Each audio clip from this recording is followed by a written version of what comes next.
হে রব্বুল আলামিন ওই বেগম খালেদা জিয়াকে আল্লাহ তুমি সুস্থতার নিয়ামত দান করে দাও। নীলফামারী চলঢাকায় বিএনপির চেয়ারপারসন ও 3 বারের সফল প্রধানমন্ত্রী বেগম খালেদা জিয়ার রোগমুক্তি এবং সুস্থতা কামনায় দোয়া ও মিলাদ মাহফিলের আয়োজন করে দলটির নেতাকর্মীরা। এ উপলক্ষে আজ সোমবার বিকেলে উপজেলার অনির্বাণ স্কুল হলরুমে বিএনপি ও অঙ্গ এবং সহযোগী সংগঠনগুলোর আয়োজনে আলোচনা সভা অনুষ্ঠিত হয়।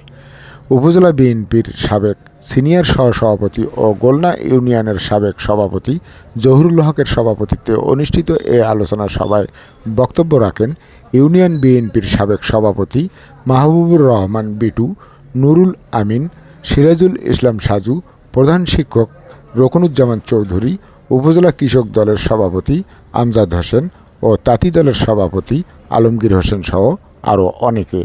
এ সময় পৌরসভা সহ ইউনিয়ন পর্যায়ের নেতাকর্মীরা উপস্থিত ছিলেন। হে রব্বুল আলামিন তুমি তাকিয়ে দেখো, হে রব্বুল আলামিন এখানে অনেক মানুষ ওনার জন্য হাত তুলেছে আল্লাহ। হে রব্বুল আলামিন সবাই ওনার সুস্থতার কামনার জন্য হাত তুলেছে। হে রব্বুল আলামিন আপনি ওনাকে সুস্থতার নিয়ামত দান করো আল্লাহ।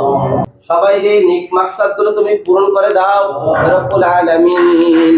হে রব্বুল আলামিন আজকে যে দোয়ার আয়োজন করা হয়েছে, এই দোয়া মাহফিলের আয়োজন করা হয়েছে, এই দোয়া মাহফিলের আয়োজনকে তুমি কবুল করে নাও হে রব্বুল আলামিন। এই জলঢাকার মানুষকে তুমি কবুল আর মঞ্জুর করে নাও। আলা খায়রি খালকিহি মুহাম্মাদ ওয়া আলা আলিহি ওয়া আসহাবিহি আজমাইন।